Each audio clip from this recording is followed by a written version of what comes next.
Welcome to the Amityville Union Free School District Board of Education Work Session Meeting, February 7th, 2024. We are calling the meeting to order at 5:42. At this point in time, I just want to acknowledge who is in attendance at the meeting. Myself, Board President Lisa Johnson, First Trustee Jeanette Santos, First Vice President, I should say, excuse me, Second Vice President Carol Seahawk, Superintendent Dr. Gina Talbot, Trustee Juan Leon. We're waiting for Trustee Leslie Kretz to arrive, and Dave Heller will be absent for today's meeting. Also present at the time is Dr. Joan Lane, the Assistant Superintendent for Curriculum Instruction, Dr. Bridget Waite, the Assistant Superintendent for Human Resources, Ms. Olivia Boazzi, Assistant Superintendent for Finance and Operation. Also present is the District Clerk, Melissa Durnan, and also Legal Counsel, John Sheenan is here. At this point in time, can I have a motion to go into the executive session for advice from counsel and for also particular person's employment history? So moved. That's Second. Carol Seahawk is first. Jeanette Santos is second. All those in favor? Aye. Motion carries 5-0. We will resume open roughly around 7:30, and at that time, we will do the public hearing for the statewide real property tax exemption for volunteer firefighters and volunteer ambulance workers. Thank you for attending the Amityville Union Free School District work session meeting on February the 7th. We are resuming our open session at 7:37. So I'm calling the meeting to order at 7:37. In the unlikely event of emergency, you need to note the exit clearly marked. Take a moment to note the exit nearest where you're seated. Smoking is not allowed on school grounds. As a courtesy, please turn off your cell phones during the meeting. Please join the board in the Pledge of Allegiance.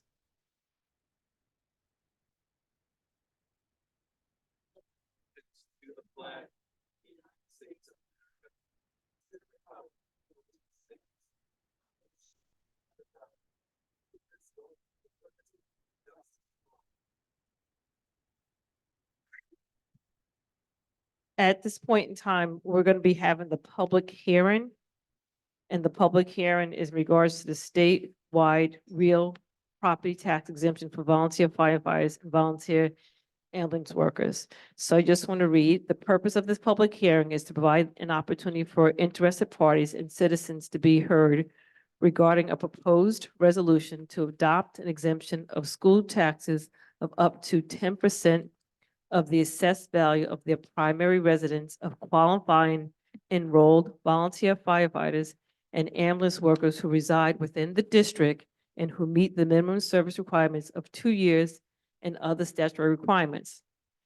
The proposed resolution would also grant a lifetime exemption to qualifying enrolled volunteer firefighters and ambulance workers with more than 20 years of active service, as long as they maintain their primary residence in the city, town, or village they serve. The proposed resolution would continue an exception or reinstate a pre-existing exemption for qualifying unremarried surviving spouses of such deceased volunteer firefighters or ambulance workers who had been enrolled member for at least 20 years of service and met the statutory requirements. Further, the proposed resolution shall continue an exemption or reinstate a pre-existing applicable exemption to qualifying unremarried spouses of volunteer firefighter or ambulance workers who was killed in the line of duty, was enrolled member for at least 5 years, and who met the statutory requirements. At this point in time, I'm going to open up the floor for public input and comments regarding this matter.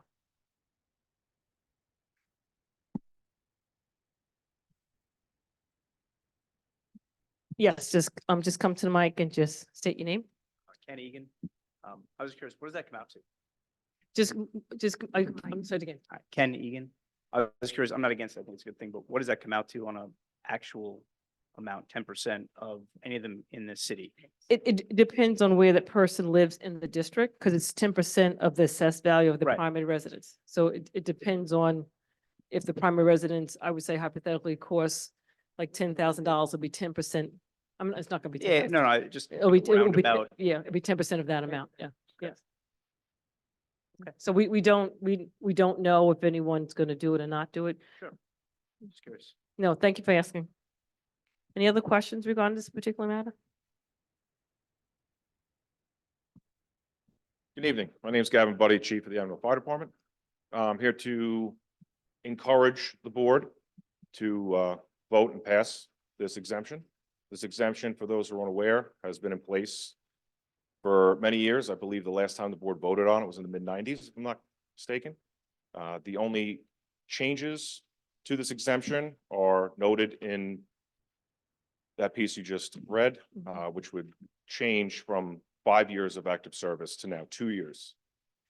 And then an exemption for spouses of any member that was, killed in line of duty or deceased. So again, this is something that's already been in place. It is a huge benefit to the volunteer membership of the Amityville Fire Department, as well as all fire departments within the town of Babylon.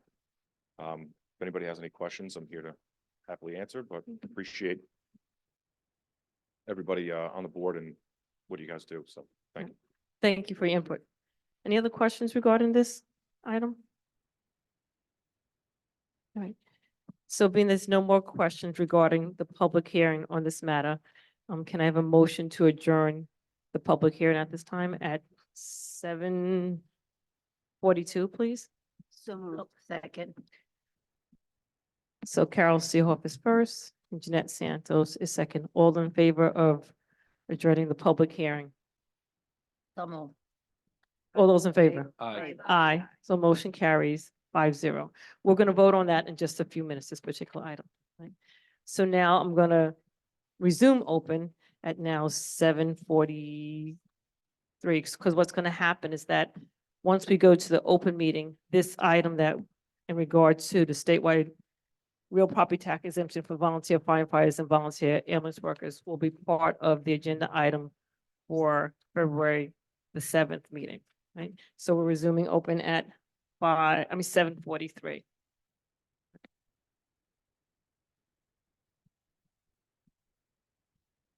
Right, at this point in time, we'll take any community input regarding board agenda items only. So community input regarding board agenda items only at this time.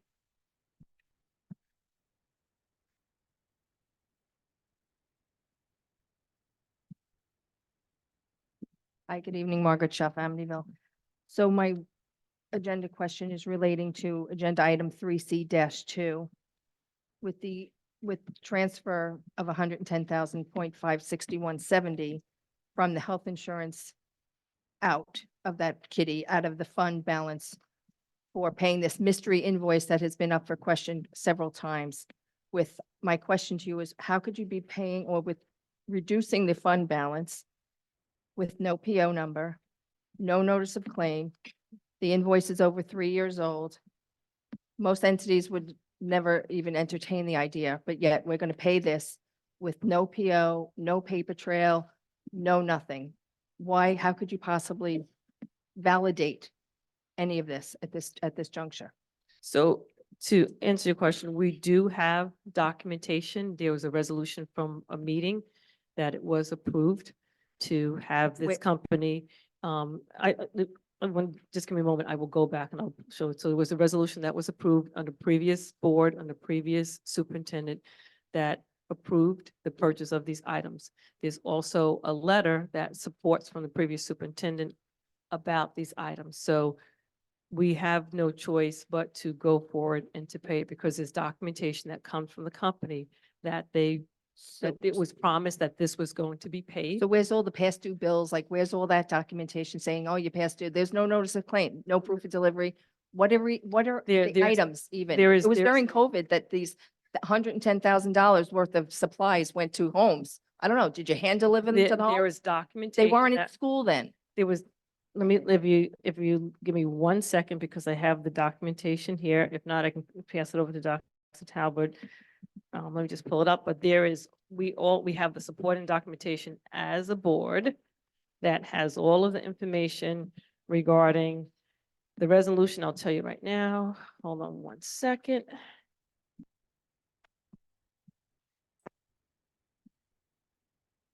Give me 1 second.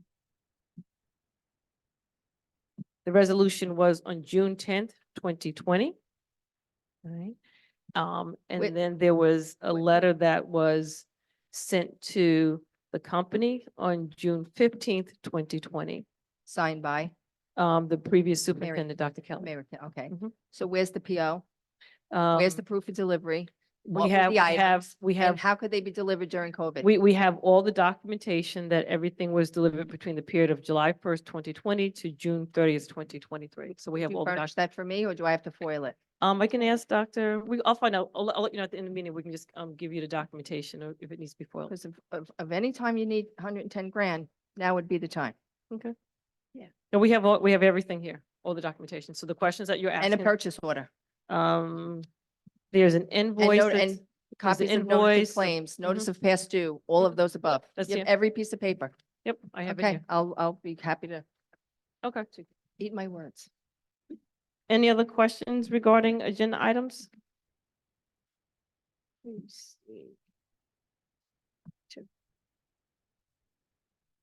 Wendy Canestro.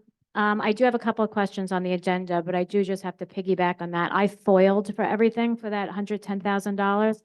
There was a letter of intent from the superintendent just saying that they planned on purchasing. There's no purchase order. There's, that's all there is. There's no notice of claim. I don't know how you have it and I didn't, and I foiled for it. I don't know how that happens. They're official district documents. If I foiled for it, I should have had it. And the letter from the attorney states there's nothing there. So that's really confusing and concerning. My questions begin with the budget workshop calendar. I'm going to start there. First of all, I noticed that there are less meetings. When you hold a meeting during a regular board meeting, it's less time for the community to ask questions, to have those questions answered, because the board has put strict controls on the limit of time that we can ask those questions. So I'd like to know how much time you're dedicating to the budget presentation, and if you're going to loosen those controls for the questions. I mean, it's a lot, you're in the middle of a financial crisis. I think the community has a right to ask questions and have them answered. That's the first question. So in regards to the budget workshop calendar, we will have the first budget meeting, which will be next week. The number of budget workshop meetings are really the same as last year. You can correct me if I'm wrong. Last Ms. year you did on Quasi. a Saturday and you So also did a special meeting. We had a special meeting because that was the first time that we did a line by line analysis. So we had a special meeting. So what we decided to do this year as a board was to leave it on the day of a school board meeting and not put a lot of items on the agenda. So therefore, it would allow more time for the budget presentation and for the board to ask the questions. If you recall last year when we had the budget presentation meeting, it was an opportunity for the Board of Education to ask questions about the budget. And what will happen, we'll do the same thing for this year. And if any community members have questions, they can write the questions down and give it to the board, and we can go from there. Well, a few things. Are you going to do line by line budget this year? And Yes. people benefit from having the questions asked and answered publicly, because usually people have the same question or they might have another question before that. So I would encourage transparency and to be doing this all in public. The second part So to of, answer that portion of your question, yes. If Okay. we're able to answer the question that night, we will answer the question. If it's something that requires more details, then we'll answer it the next time. okay, great. So I'll look forward to that. The second part of the budget calendar is, I found this really interesting. March 22nd, petitions relating to a proposition must be included, 60-day notice, which I'm aware of. What's interesting is the example the board has on this. So you have 6 members on your Board of Education right now. You chose not to appoint somebody. And the example you use is changing number of board members, right? So usually the only time there's an even number of board members is if there's a central district, because the neighboring districts all send to the one central district. So it almost looks as if you're planning on doing that. I'd like to know, is the board planning on No, doing that no, or we're asking not. the community? No, we're Okay. not. And then I have one last question. It is regarding item, it's personnel, B1, and it's page, sorry, let me just pull it up here.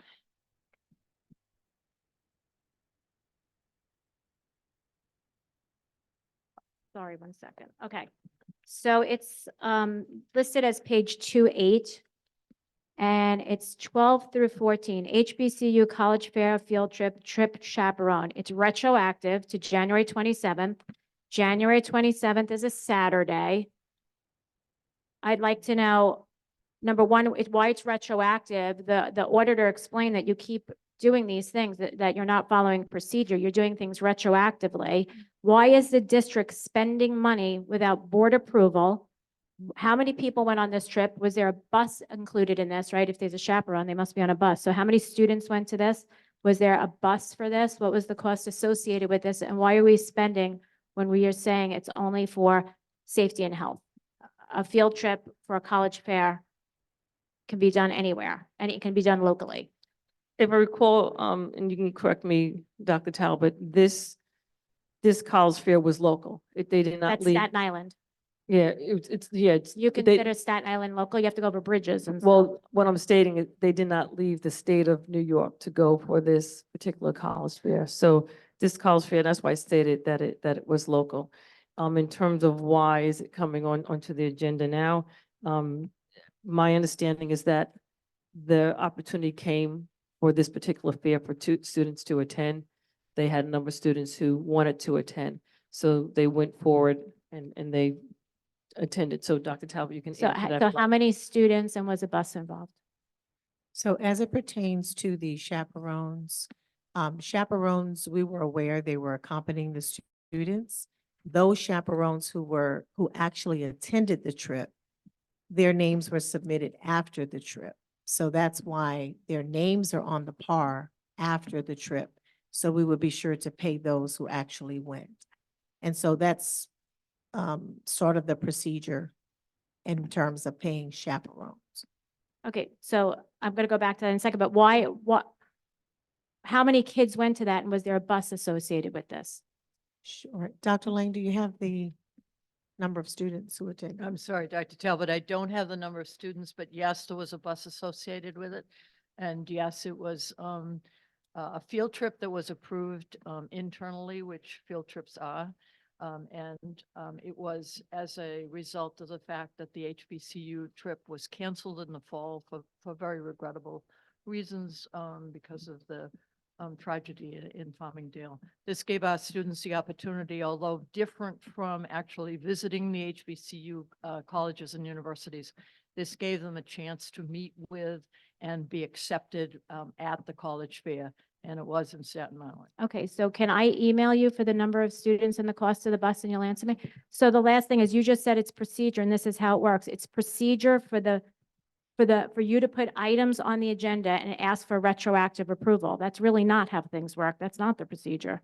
It's not how boards work. So it's the procedure to internally approve the field trip and to approve the chaperones, the number of chaperones.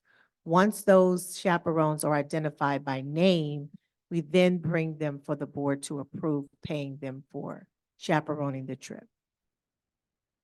Okay, I'm not gonna like belabor this, but okay, thanks. Thank you. Excuse me. Any other questions regarding the agenda for tonight?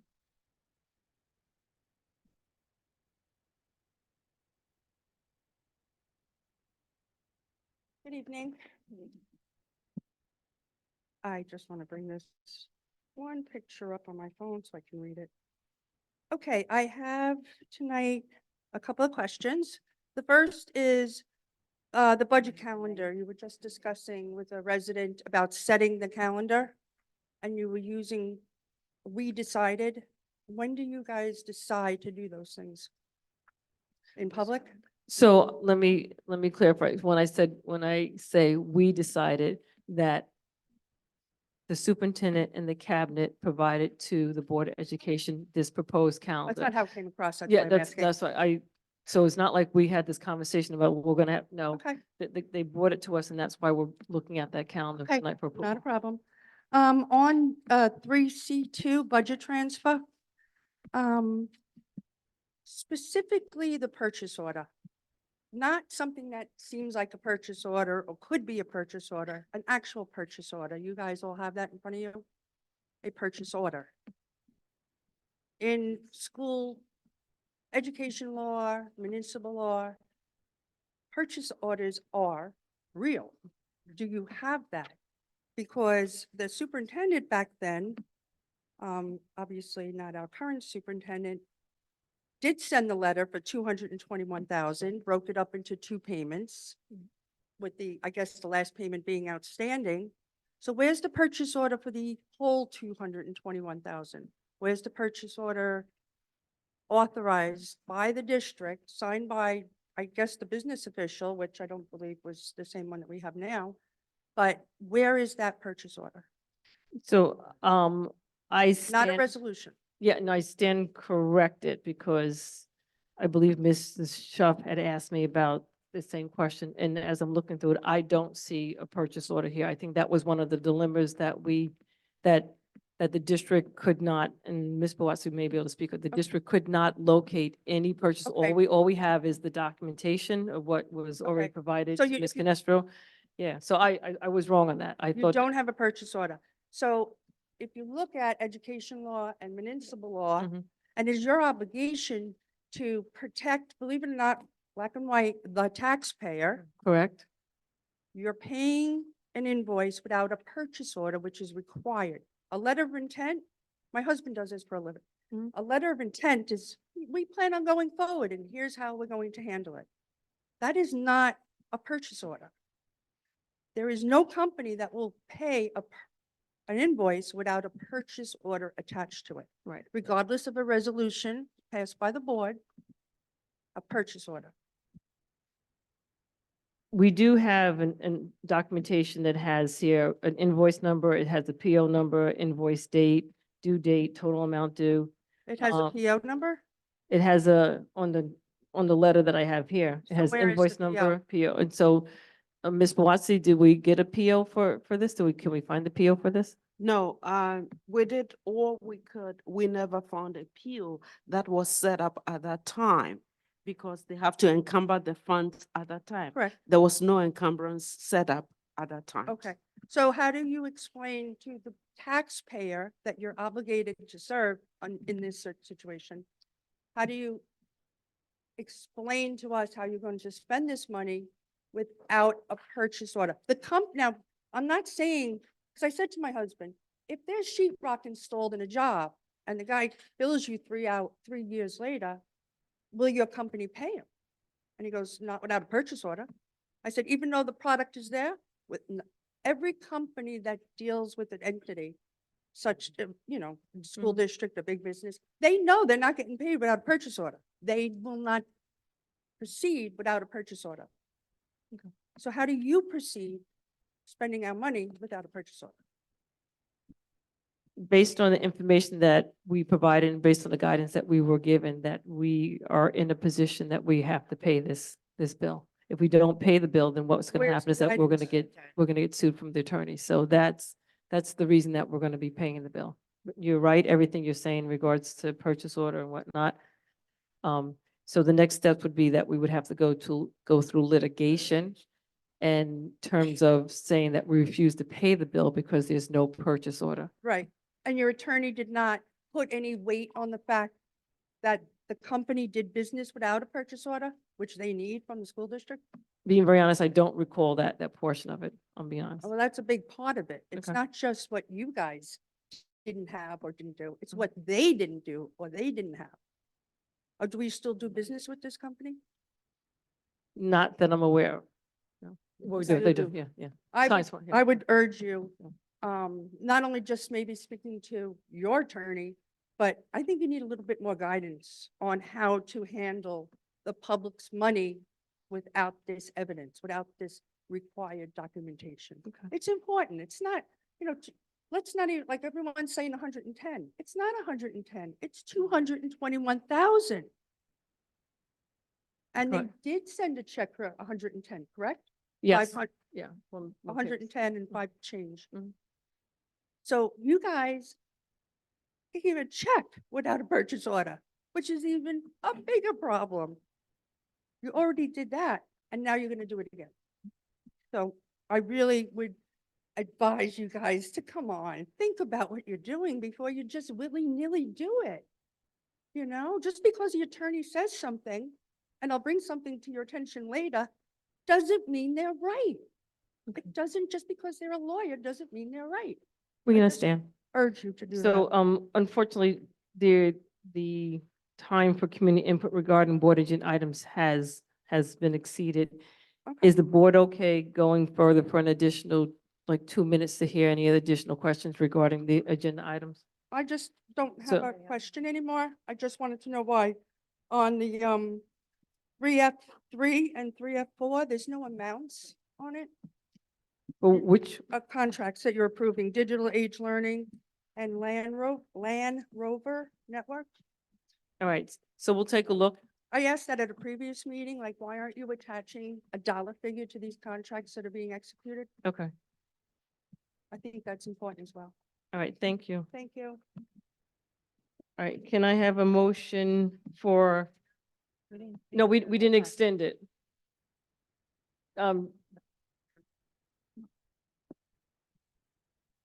I don't have a quorum to go for it. I have 3 people said no. Yeah, okay. Thank you.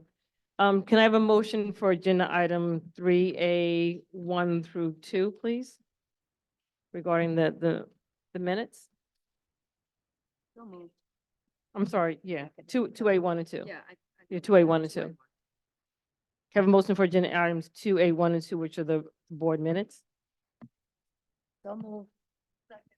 Jeanette Santos is first, Leslie Kretz is second. Just make sure to speak into the mic. Are there any questions regarding the minutes? Hmm? Seeing none, all those in favor? Aye. Aye, motion carries 5-0. Can I have a motion for agenda item 2C1, please? Motion to approve? Or second? I'll do Juan Leon first, Carol C. Hoff second. We already had the public hearing on this item. All those, any other questions before we vote on this particular item? All those in favor? Aye. Aye, motion carries 5-0. Can I have a motion for agenda item 2C2, please? Leslie Kretz is first. Second. Carol Seehoff is second. Just as on the budget calendar on the last page on the May 8th for the public hearing, we just need to revise that to note that it's going to be here at Park Avenue and not at the high school.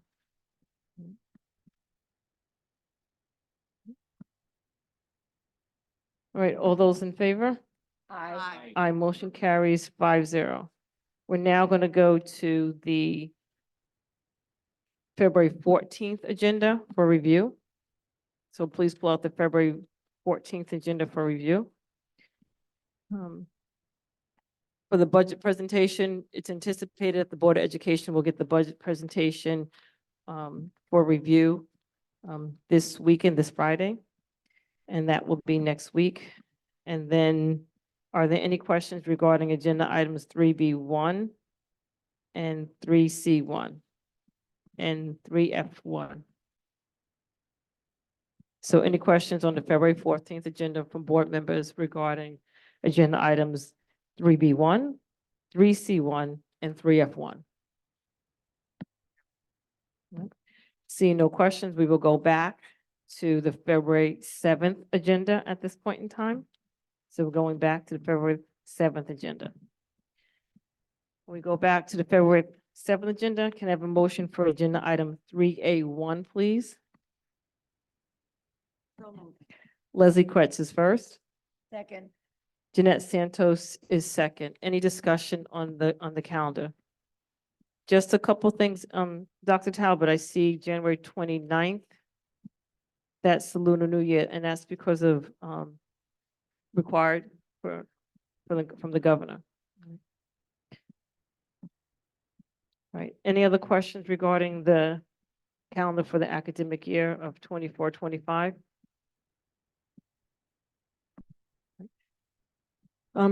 Seeing none, all those in favor?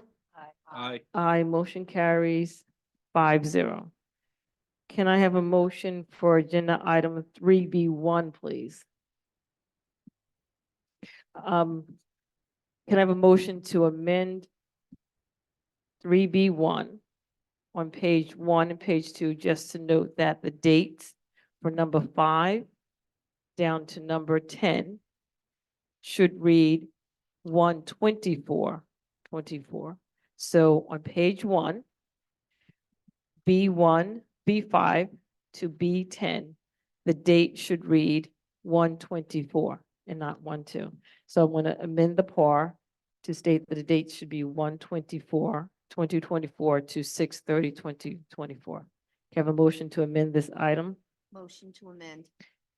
Carol Second. Seoff is first, Jeanette Santos is second. All those in favor to amend the agenda to revise the date? Aye. Aye, motion carries 5-0. Now, can I have a motion for the PAR as noted? So move. Jeanette Santos is first. Second. Leslie Kretz is second. All those in favor? Aye. Aye, motion carries 5-0. Can I have a motion for agenda item 3B2, please? So moved. Second. Carol Seehoff is first. Juan Leon is second. Any questions regarding this item? Seeing none, all those in favor? Aye. Aye, motion carries 5-0. Can I have a motion for agenda item 3C1, please? So moved. Yeah, after I do the motion? Kevin, after I do the motion, can I have a motion? Aye. Jeanette Santos is first. Can I have a motion for agenda item 3C1, please? Second. Juan Leon is second. Any questions regarding the use of facilities for this item, please? Yeah. Thank you. what is the rare? Just breed- speak into the mic. What is the rare breed training? I know it's basketball. Outside company coming in? No, it's not an outside company, it's a nonprofit. Nonprofit coming in for our kids. Yes. Okay. And if you I look never at heard of the, it. Just speak into the mic, guys, if you look because at the roster, it's. No, I saw that. yeah. Yes. I just wanted to make sure there were no addresses. No. Thank Oh, you. yeah, you're right. yeah, because all of the individuals are districts and the students within the district. Yes, but in other facility uses, Right, they ex- have addresses. right. That's all. Okay. Okay. Thank you. Any other questions regarding this item? Right, seeing none, all those in favor? Aye. Aye. Aye, motion carries 5-0. Can I have a motion for agenda item 3C2, please? So move. Jeanette Santos is first. Second. Carol Seehoff is second. Any questions regarding this agenda item? Madam President, I have Yes. a few questions. Mhm.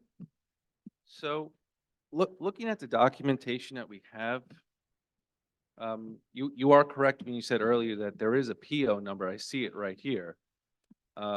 So that leads me to think that a purchase order does exist. Yeah. If you look on the next page of all the services that were provided and, things we were billed for, it's addressed to us, the contracted customer. So whether this purchase order was misplaced because of changing personnel or whatever. My real question is this: Can Amplify provide us with a copy or a timestamped email or something where they gave us the PO? Is that possible? Dr. Talbot? Yes, we went back and forth with Amplify on this one. And like it said, these are all the documentation that we receive. We keep on going back and doing research. It's back and forth. Indeed, there was no purchase order, because if there was a purchase order, no matter how long, we could have retracted it from our system. So if I hear you correctly, we notified Amplify seeking a purchase order and they could not produce one. No, Oh, okay. So go ahead. Go ahead, Mr. Leon, please. Madam President, I don't know if you want to consult legal and table it possibly. Okay, those are all the questions I have. Okay. Any other questions regarding this particular item? Right. All those in favor? Aye. That's one.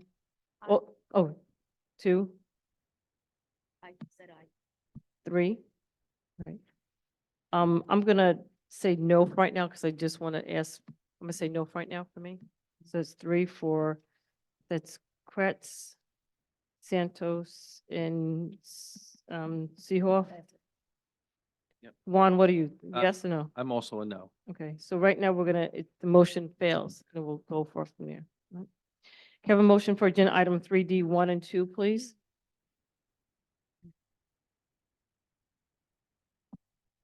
Can I have a motion for agenda item, So moved.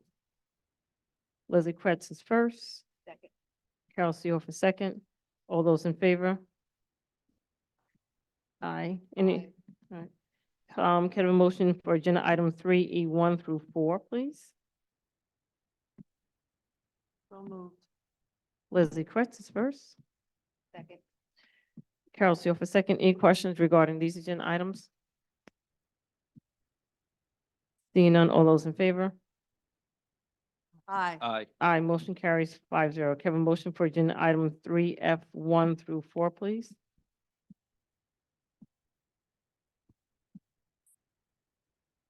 Can I have a motion for agenda item 3F 1 through 4?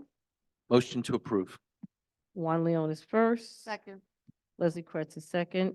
Any questions regarding these items? Seeing none, all those in favor? Aye. Aye, motion carries 5-0. Community input regarding non-board agenda items, right? I need to step away for one moment. So Ms. Santos, can you carry on for the meeting for me, please? I have a question. You just said that vote passed, but 2 said no and 3 said yes, that vote passes. 24. You have 1, 2, 3, 4, 5 trustees here.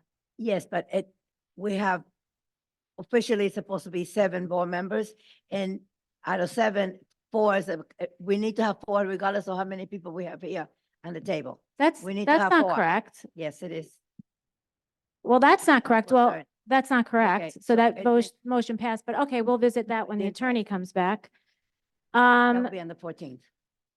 The attorney will Okay, be on the yeah, we'll ask 14th. on the 14th. I believe that didn't pass, but clarification would be great on that Yeah. because I'm pretty sure that motion just passed. That's weird.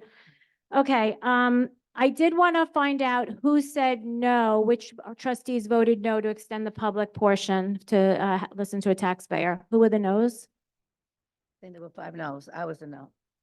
And Seehofer, no? So 3 no's? Great, great, documented. Okay.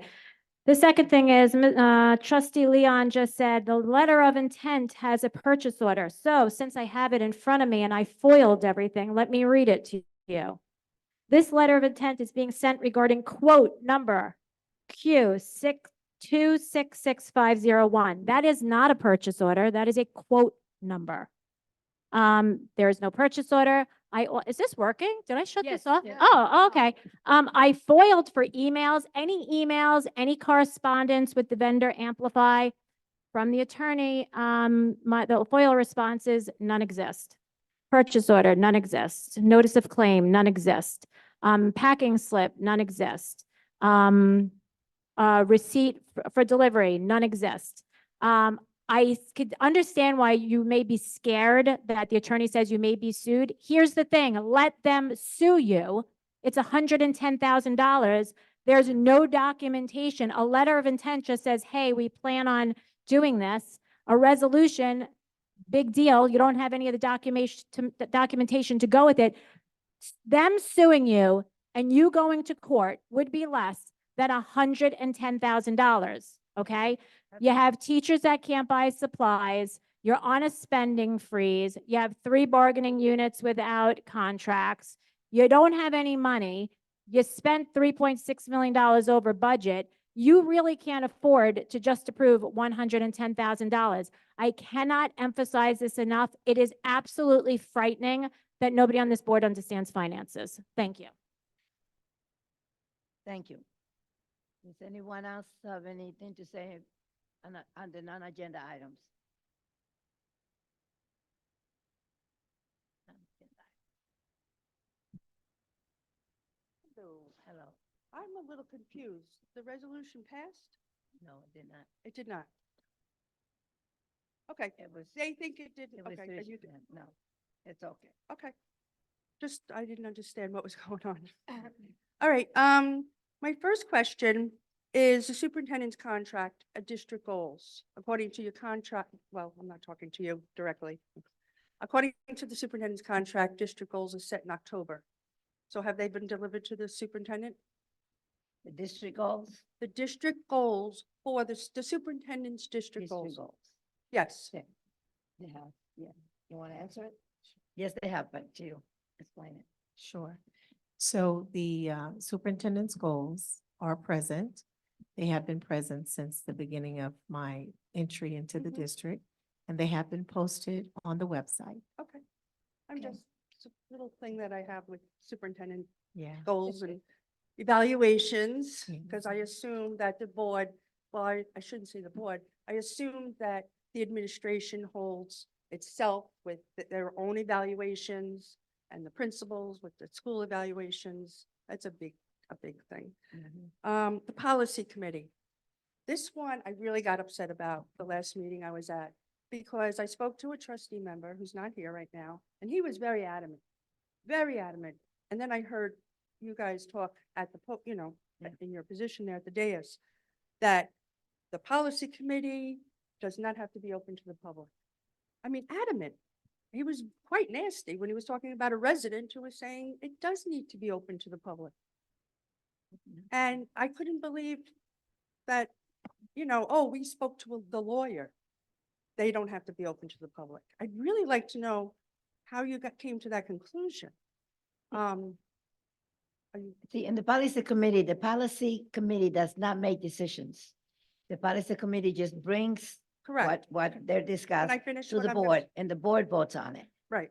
So that's when the public is made aware, not when the committees are Right. meeting. Can I correct you? Sure. Okay, so the problem is you guys set the policy committee by resolution at your reorg meeting. Yes. So you have 3 board members Mhm. and an administrator, which is a superintendent. Yeah. By the rules of open government, you have established the core of that committee. That is the core of the committee. It is not the board, it is the core of that committee. So I just wanted to read this to you because it is important, because you're getting information from somebody, I'm assuming the lawyer. I point over there because I know they sit over there. This is- I'm not pointing at you. So it says, the Committee on Open Government has previously advised that if the core membership of a committee consists of members of a public body, which is what you are, Mhm. the open meetings law is applicable to that committee. Okay. In that opinion, specifically regarding a Board of Education committee consisting of 3 board members, we advise that committees with such core memberships are themselves public bodies, falling within the coverage of the open meeting law. Okay, the word that you just said, advised, Okay, okay? that's not my point. It's an, My point it's an is- advice Ms. from the Ms. attorney. Santos, I'm My, back. my You back point up. is, So, it was stated by Mr. Heller and board members in your capacity, sitting here at the dais, that those meetings don't have to be opened and they no longer will be open. Okay?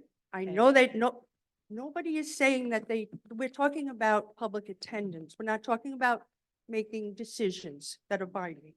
We're talking about public attendance. And the committee, you know who they are, the Open Government Committee. I specifically sent them the resolution at the reorg meeting, the membership, the core membership. It's not the majority of the school board that has to be there.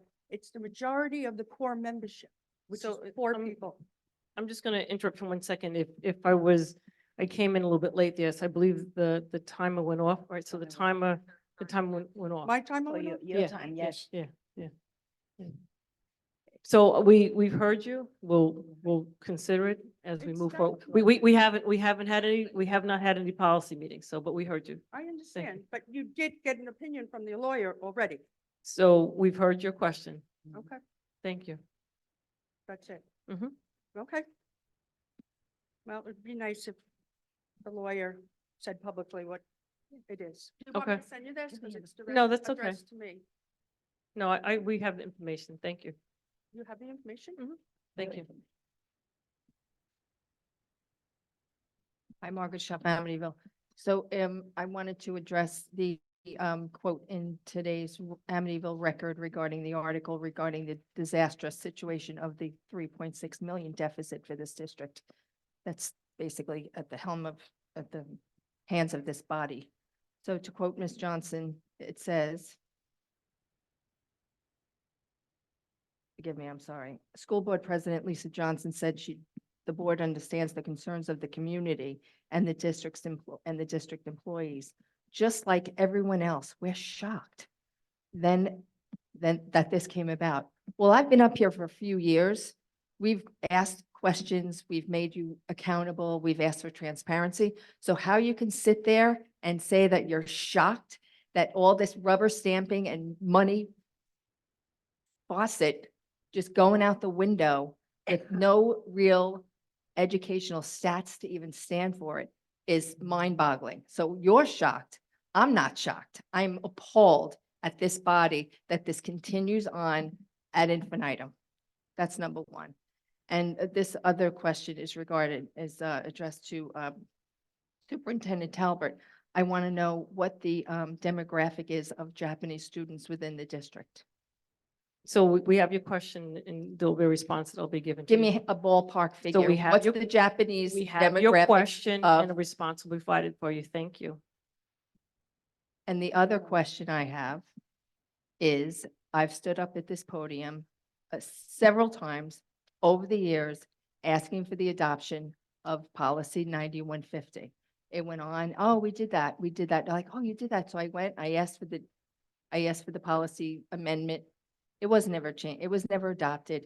The 9150 and the number that you said that we updated and amended or what have you was apples and oranges. We've gone around this block before, but I don't understand why the attorneys for this district have already drafted that policy for another district. All they have to do is mirror it. It won't cost you a dime because it's part of their retainer, all that jazz, right? But yet, time after time, I'm not the only person. I've sent emails. I've been at the podium. There's other people at the podium, but yet you fail to adopt policy 9150 to ensure the safety of children. So not only are you failing them fiscally, you're failing them socially, and you talk about emotional learning. This is an emotional learning thing for you, because if you can't guard children and their safety, then shame on every single one of you. Thank you. Yeah, why don't you try adopting it? Thank you.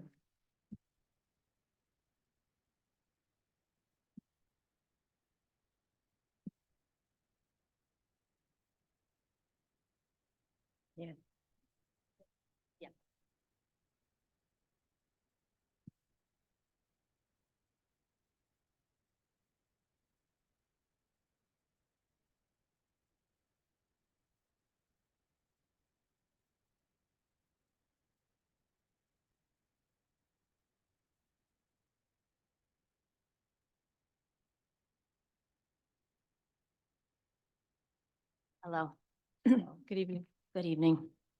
President Johnson, I think you were out of the room for a moment there when another community member asked about the superintendent goals. And they got a different answer than I got last month. So last month I came up and I said, have the superintendent goals been set? And I got a blank look and I said, oh, we're going to follow up. So now we've been told that the superintendent goals have been set since the beginning of the school year. So it's different than what you told me last month. And I find that to be very upsetting as an honest person.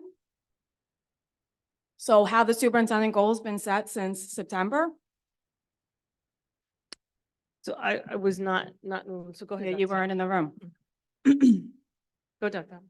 So My goals have been set since September. They were not posted on the website. After you asked the question during the last meeting, we posted them on the website to make them available for all. Okay, thank you. Last month, I asked about a treasurer's report, and silly me, I got excited that maybe you were going to present the treasurer's report to the public. So what happens with the idea of presenting the treasurer's report to the public? For the treasury report, Yes. one thing that we will do for next week, when we do the budget presentation, is to go over some of the items in the treasury report, because we're doing the line by line. As we move forward, because that was one thing that, from the comment that you had made from the last meeting, was that can we do the treasury report? Being that we're doing a budget presentation next week, that's why I put off from doing that tonight. So as well, in the record, you say you want us to trust you. You have to show us the treasurer's report.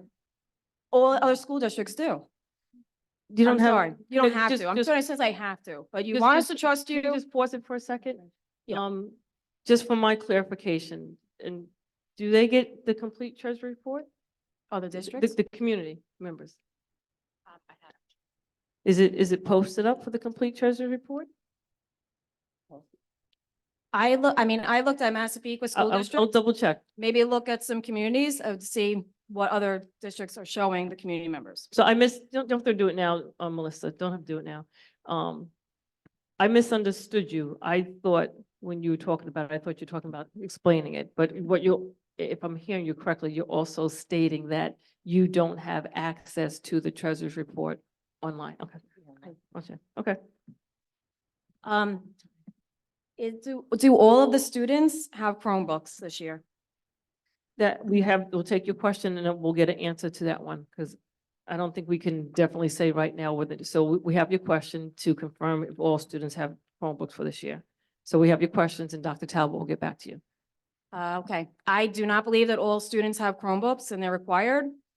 What is the policy if a student loses a Chromebook, the family buys a new Chromebook, the Chromebook then needs to get repaired, and this family is not given back the brand new Chromebook that they just paid $300 out of pocket for, that the parent put an air tag on, and the brand new Chromebook is at the school? What's that policy? I will let you know. Thank you. Okay. Last month, the Suffolk County Police were here with a recommendation. I forget what it's called. Shot spotter. Yeah. What did Something. you all decide? So at this point in time, Dr. Talbot, do you have an answer to that question? Do we? Sure. We're presently in conversation with ShotSpotter, and our legal teams are drafting the memorandum of understanding at this time. So that's a yes? Yes. Okay, thank you. There's a science teacher listed today that resigned. I understand that science teacher recently had a baby. Is there a reason why they are not going out on FMLA? That's a personnel matter that I cannot comment on. Okay. Okay, and my consistent questions, the middle school project status? Dr. Talbot, I'll give you that question, and then if you want to provide a report at the next meeting, if you want to do that. Yes. The status of the lawsuit with the state? With the mascot? Yeah, There's nothing happening right now. There's nothing. nothing at this point in time. And we have a lawsuit with social media for, what was that lawsuit? Just pause, we voted on that last week.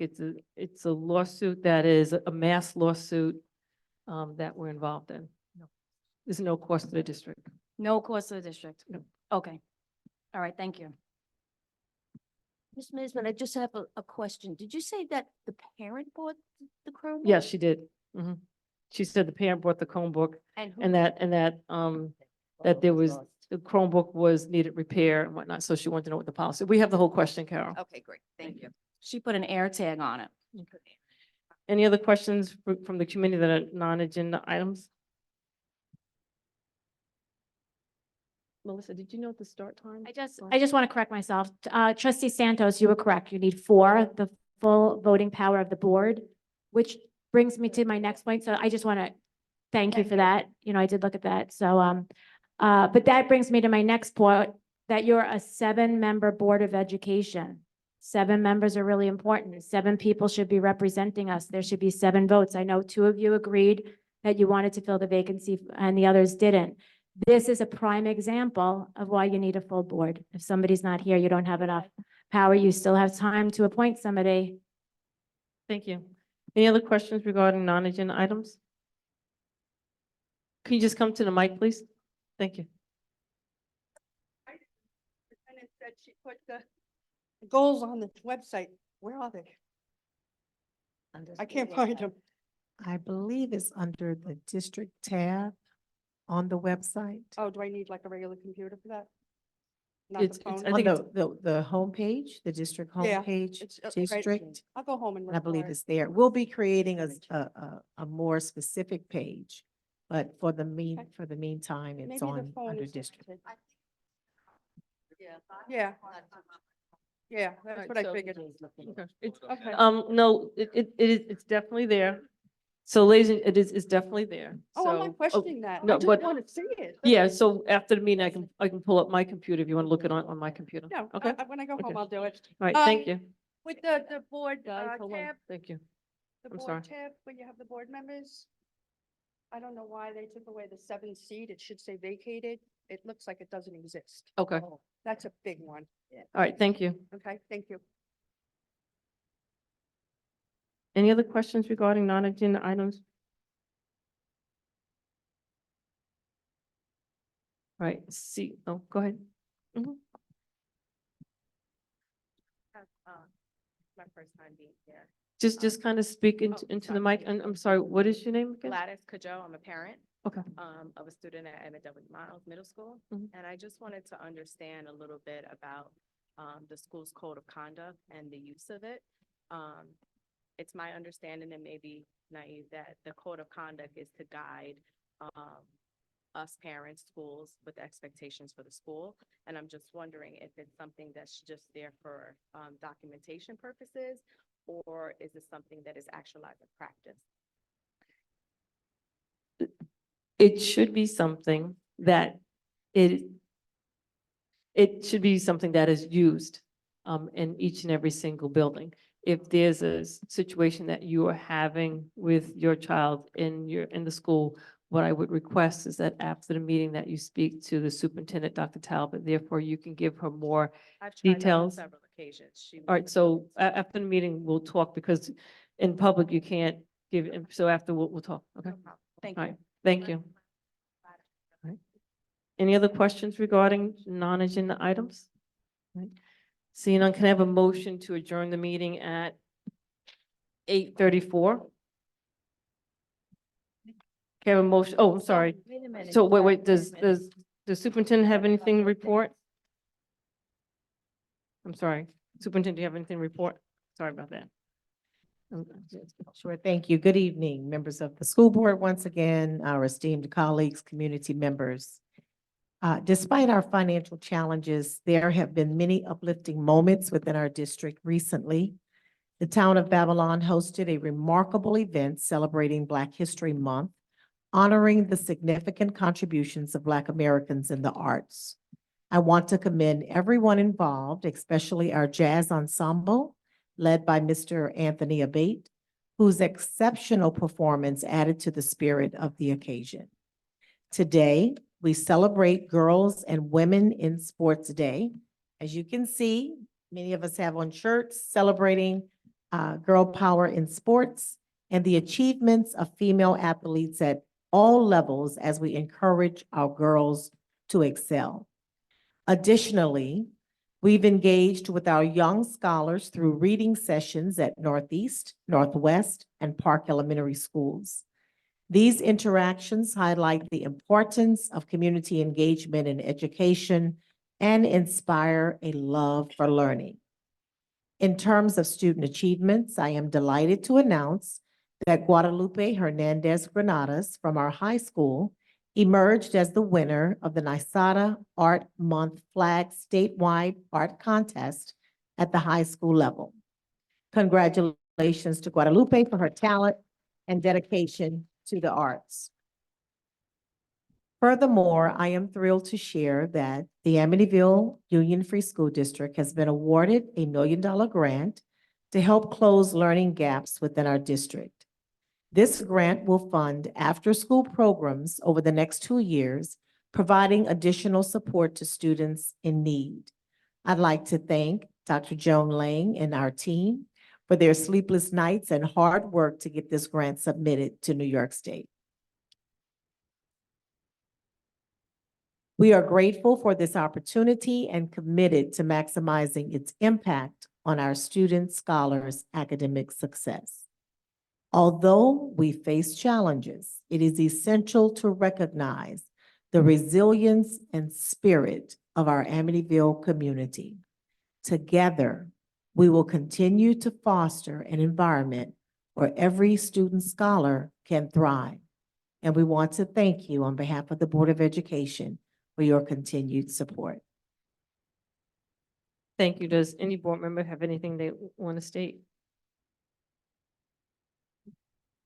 President Johnson, if it's all right, I just wanted to make a quick mention on this day of women's sports that we do have a female wrestler. I don't know if it's okay to say her name or not, but we have a female wrestler that's the first in our school district to be named All County. She's really fantastic if you know her. She's in the band. I believe she's an honor roll student, and she's in this sport that's predominantly dominated by men, and she's doing very well. So I just wanted to say that. Thank you, Ms. Leon. Any other board members have anything they want to state? At this time, can I have a motion to adjourn the meeting at 8:37, please? So moved. Jeanette Santos is first. Leslie Kretz is second. All those in favor? Aye. Aye. Motion carries 5-0. Thank you for coming out tonight.